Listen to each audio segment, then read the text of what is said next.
चीज़ जो ditto dummy है, जो इस बार 2025 में मैंने एग्ज़ाम दिया है। बहुत सारा फॉर्मेट और स्ट्रक्चर चेंज हुआ है पिछले साल से। वो सब जो पहले फॉर्मेट यहाँ था अब यहाँ आ गया। देखिए अटेंडेंस सीट ए, ये रहा अटेंडेंस सीट बी, इसमें थोड़ा बहुत चेंज हुआ है। ओएमआर सीट में भी लगभग थोड़ा, मतलब कुछ कुछ फॉर्मेट में चेंजिंग करता रहता है बिहार बोर्ड।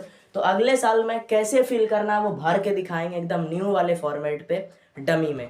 ठीक है, चलिए वीडियो स्टार्ट करते हैं। कि बिहार बोर्ड ने जो अपनी परीक्षा प्रणाली को कदाचार मुक्त बनाने के लिए जो प्रयास किए, उसमें कई सौ ऐसे, मतलब कि बहुत सारे ऐसे शीट्स हैं जिसे कि आपको डेली अपने बोर्ड एग्ज़ाम में फिल करना पड़ेगा, मैट्रिक हो या इंटर हो बिहार बोर्ड के। उन सीट्स में एक एक करके सब की बात करेंगे कि एग्ज़ाम सेंटर पे आपको क्या क्या करना पड़ेगा, और यहीं से अगर आप लोग प्रैक्टिस कर लेंगे तो आगे कोई भी प्रॉब्लम नहीं होगी। सबसे पहले जो आप लोग को देखिए कितने टाइप का सीट्स मिलता है। सबसे पहले आपको मिलता है, चूँकि बिहार बोर्ड में 50% MCQ होता है, तो एक OMR शीट मिलता है इस टाइप का। ये OMR सीट जो आपको स्क्रीन पे दिख रहा है, यही same OMR seat Bihar board की एग्ज़ाम प्रणाली में देखने को मिलता है। तो इस OMR सीट में क्या होता है, एक एक करके सबसे पहले एक यूनिक OMR नंबर होता है सभी OMR पे, एक यूनिक लिथो कोड होता है और सभी का एक यूनिक बार कोड होता है। इसके बाद यहाँ पे प्रश्न पत्र क्रमांक लिखें। तो जो आपको क्वेश्चन पेपर मिलता है ना, मैं एक सेकंड आपको दिखाता हूँ कि जो भी आपके पास क्वेश्चन पेपर होगा उसमें क्या होता है, उस क्वेश्चन पेपर में एक प्रश्न पत्र क्रमांक होता है, सीरियल नंबर 112, जैसे यहाँ पे जो भी क्रमांक है उस क्रमांक को ही यहाँ पे 10 डिजिट का वो होता है, यहाँ पे फिल करना है। और जिस एग्जामिनेशन सेंटर पे आप अपना एग्ज़ाम दे रहे हैं उस एग्जामिनेशन सेंटर का नाम यहाँ पे फिल करना पड़ता है। फिर यहाँ पे क्या है, परीक्षार्थी का हस्ताक्षर, तो आपको अपना साइन करना है जो एग्ज़ाम दे रहा है, और यहाँ पे इन्विजिलेटर जो आपके रूम में वीक्षक हैं वो अपना साइन करेंगे, और यहाँ पे जो सेंटर सुप्रीडियंट है उनका स्टाम्प यानी मुहर लगेगा, जो क्लियरली लिखा है कि मुहर इसके बाहर कदापि जाना नहीं चाहिए। उसके बाद बिहार बोर्ड कदाचार मुक्त बनाने के लिए प्रत्येक प्रश्न पत्र का 10 सेट तैयार करवाता है। तो उसी 10 सेट में से जौन सा सेट आपको मिला है उसका लिख के यहाँ पे भरना है। जैसे एग्जांपल मुझे ए मिला है तो यहाँ पे ए लिख के ए वाले गोलक को गोल करना, और उसके बाद अपने क्वेश्चन के अनुसार यहाँ पे इस पूरे के पूरे जो यहाँ पे लिखा है ना, वस्तुनिष्ठ प्रश्न का उत्तर देने के लिए नीले काले बॉल पेन के प्रयोग से यहाँ पे क्या करना है, आपको पूरा गोल करना है सही उत्तर को। यहाँ पे भी एक पेन बना दिया गया, यूज़ ब्लू और ब्लैक पॉइंट पेन ओनली। तो ये सेम OMR सीट आपको प्रत्येक वर्ष मैट्रिक इंटर में देखने को मिलेगा। उसके बाद आप ही ने एग्ज़ाम दिया है ये सुनिश्चित करने के लिए आपको 2 प्रकार के अटेंडेंस शीट मिलता है, उपस्थिति पत्रक। एक होता है अटेंडेंस शीट ए और दूसरा होता है अटेंडेंस शीट बी।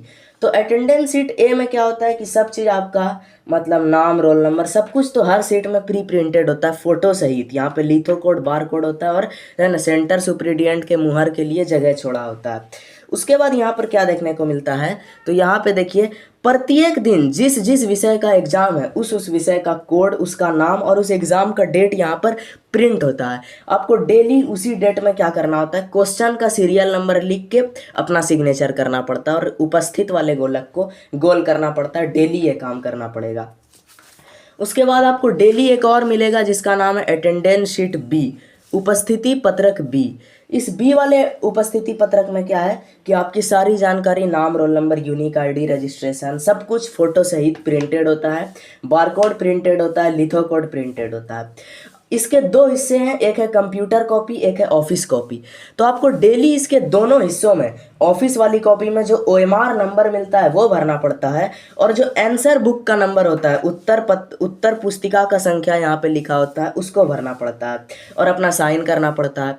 और कंप्यूटर कॉपी में डेली आपको क्वेश्चन का जोन सेट कोड मिला, जैसे A से J तक होता है, तो जो भी मिलेगा उसको लिख के यहाँ गोल करना पड़ता है और साइन करके उपस्थित करना पड़ता है। तो ये 2 अटेंडेंस शीट आपको मिलता है।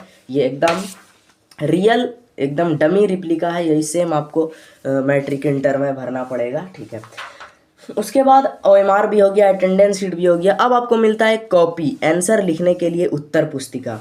ये उत्तर पुस्तिका पे भी आपकी सारा नाम, roll number, unique ID, roll code, subject, किस सब्जेक्ट की कॉपी है, किस दिन आप इस कॉपी में एग्जाम दे रहे हैं, किस शिफ्ट में फर्स्ट या सेकंड किस सीटिंग में एग्जाम दे रहे हैं, सारा चीज़ पहले से प्रिंटेड होता है बार कोडेड सहित, और QR कोड भी इसमें होता है। इसमें आपको करना क्या है कि सिंपल जिस भी सेट कोड का क्वेश्चन मिला ए से जे के बीच में, वो सेट कोड लिख के यहाँ पे गोल कर देना है, अपना क्वेश्चन का सीरियल नंबर लिख देना है और सिंपल सा अपना नाम, सब्जेक्ट का नाम और अपना साइन कर देना है। ठीक है, ये हो गया आपका राइट साइड, दाहिना भाग। फिर आपको मिलता है एक और बायां भाग। क्या मिलता है? बायां भाग। बाएं भाग में आपको जो मीडियम ऑफ आंसरिंग क्वेश्चन यानी हिंदी मीडियम या इंग्लिश मीडियम वो लिख देना है और विषय, सब्जेक्ट का नाम लिख के सेट कोड लिख देना है। और यहाँ पे 4 नंबर में है लेखक उपलब्ध करवाया गया या नहीं, तो इसमें नो में टिक करेंगे, क्योंकि जो ब्लाइंड कैंडिडेट होते हैं ना, जो लोग अंधे होते हैं, उनको यहाँ पे कोई राइटर उपलब्ध कराया जाता है, वो लोग यस करेंगे। तो ये चीज़ हो गया। अब है मध्य भाग यानी मिडिल अवार्ड शीट इसको बोलते हैं हम लोग। इस भाग को देखिए लिखा, इस भाग को MPP यानी मार्क्स पोस्टिंग पर्सनल द्वारा भरा जाएगा, इसे कोई और नहीं भरेगा। तो ये क्या होता है कि मार्क्स पोस्ट करने के लिए एक व्यक्ति, एक पर्सन नियुक्त किया जाता है बिहार बोर्ड के द्वारा, ताकि जो एग्जामिनर है वो आराम से कॉपी को चेक करें और चेक करने के बाद जितना नंबर आया उसको वो लोग क्या करते हैं, यहाँ पे लिख के रंग देते हैं। इसको अगर स्टूडेंट रंगेगा तो उसका रिजल्ट पेंडिंग हो जाएगा। ये हो गया। और बिहार बोर्ड कॉपी को कदाचार मुक्त बनाने के लिए क्या किया है कि जो पहले क्या होता था ना कि यहाँ पे बहुत ज़्यादा भ्रष्टाचार चलता था, पैसे के दम पे नंबर बढ़ता था।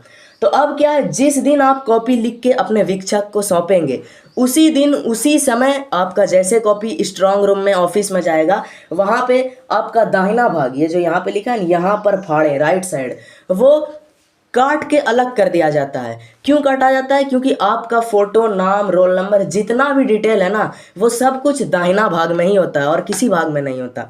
और इसको फाड़ देने के बाद ये चारों स्कैनर की मदद से आपकी सारी डिटेल को एक बार कोड में बना के यहाँ पे बीच वाले भाग में चिपका दिया जाता है, ताकि कोई टीचर, यानी कि बार कोड में आपकी सारी जानकारी छिपी होती है, डायरेक्ट किसी को नहीं पता चलता ये किसकी कॉपी है। इसलिए यहाँ पे पहले से लिखा भी होता है space for bar code pasting, ताकि यहाँ पे कोई भी बार कोड को पेस्ट कर सके। ये हो गया क्लियर। अब उत्तर पुस्तिका के अंदर का नज़ारा जरा सा दिखाते हैं आपको कि पहले और भी क्वेश्चन था, कॉपी कितने पेज की होती है। तो देखिए, मान लीजिए उत्तर पुस्तिका, इसी प्रकार से यहाँ पे बार कोड चिपकाया जाएगा। जितनी भी सब्जेक्ट आप एग्जाम दे दें, मैट्रिक या इंटर में, सॉरी मैट्रिक की अगर हम बात करें, तो जितने भी आप विषय का एग्जाम दे रहे हैं, जैसे साइंस, SST, उर्दू, हिंदी, संस्कृत, मैथिली, कुछ भी, इंग्लिश, सब में जो कॉपी होती है वो 20 पेज की होती है। कितने पेज की? 20 पेज की। लेकिन वैसे विषय जिसमें आपको ग्राफ पेपर लगता है, यानी मैथ वाला विषय, उसमें कॉपी 24 पेज की होती है और यहाँ पे लिखा भी है विथ ग्राफ पेपर। तो जो कॉपी में विथ ग्राफ पेपर लग गया उसमें 24 पेज होगा, और जिसमें विथ ग्राफ पेपर नहीं लगेगा उसमें केवल 20 पेज होगा। ये हो गया। और इसी प्रकार से कॉपी के पीछे क्या छपा होता है, यहाँ पे इंस्ट्रक्शन छपा होता है। जैसे आप लोग पेज पलटाएंगे, यहाँ पे इंस्ट्रक्शन शीट आपको देखने को मिलेगा, सारा इंस्ट्रक्शन आपको पढ़ लेना है।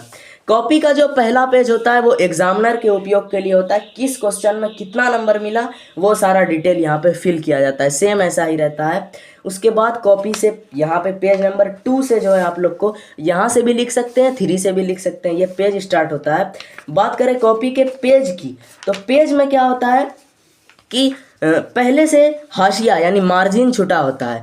बाएं साइड में आप क्वेश्चन का नंबर, उत्तर का नंबर लिखें, कोई प्रॉब्लम नहीं, बट जो राइट हैंड साइड है ना, दाहिना भाग, यहाँ पे क्या लिखा है क्लियरली, परीक्षार्थी इसके नीचे के भाग में कुछ नहीं लिखे, अंक देने हेतु स्थान, परीक्षा किसी भाग में अंक भरे। यानी यहाँ पर जो आपकी कॉपी चेक होगी, आपका नंबर यहीं पे भरा जाएगा। और ऊपर में देखिए, जिस भी साल आप एग्जाम दे रहे हैं, जैसे 2026 दे रहे हैं तो यहाँ पे 26 लिखा रहेगा, 24 तो 24, 27 तो 27, 25 तो 25, और यहाँ पर BSEB छपा रहेगा और यहाँ बिहार बोर्ड का लोगो छपा रहेगा, और यहाँ पर लाइनिंग रहेगा लिखने के लिए। बात करें पहले कॉपी के कलर की, तो जितने भी स्टूडेंट का एग्जाम प्रथम पाली यानी फर्स्ट सिटिंग में है, उनकी कॉपी का जो फ्रंट पेज, OMR का कलर, अटेंडेंस शीट का कलर, सब कुछ पिंक कलर का होता है, गुलाबी रंग का होता है, पिंक। और जितने भी स्टूडेंट का एग्जाम सेकंड सिटिंग यानी दूसरे पाली में है, उन सब का कॉपी, OMR, अटेंडेंस शीट का कलर ऑरेंज कलर का होता है। कौन सा? ऑरेंज कलर का होता है। और बात करें कॉपी की, जो लिखने वाला पेज है ना, उत्तर पुस्तिका का जो पृष्ठ है, उसके अगर कलर की बात करें तो वो पहले ब्लू कलर का, देखिए 2019-20 तक जो आता था कॉपी वो रेड कलर का होता था, और 2021, 22, 23 तक जो कॉपी आया वो ब्लू कलर का हुआ। बट 2025 में मैंने क्या देखा, अभी हम एग्जाम दे के आए हैं, तो 2025 का कॉपी जो है वो ब्लैक एंड वाइट आ रहा है, यानी ब्लैक कलर का आ रहा है, सिंपल सा, कोई रंगीन नहीं है। बस जो कवर पेज है वो पिंक कलर का होगा फर्स्ट वाले का, और सेकंड सीटिंग वाले का ऑरेंज कलर का होगा। तो यहाँ पे क्लियर, आपको एक एक चीज़ क्लियर हो चुका, अब कुछ भी नहीं बचा है। तो धन्यवाद इस वीडियो को देखने के लिए।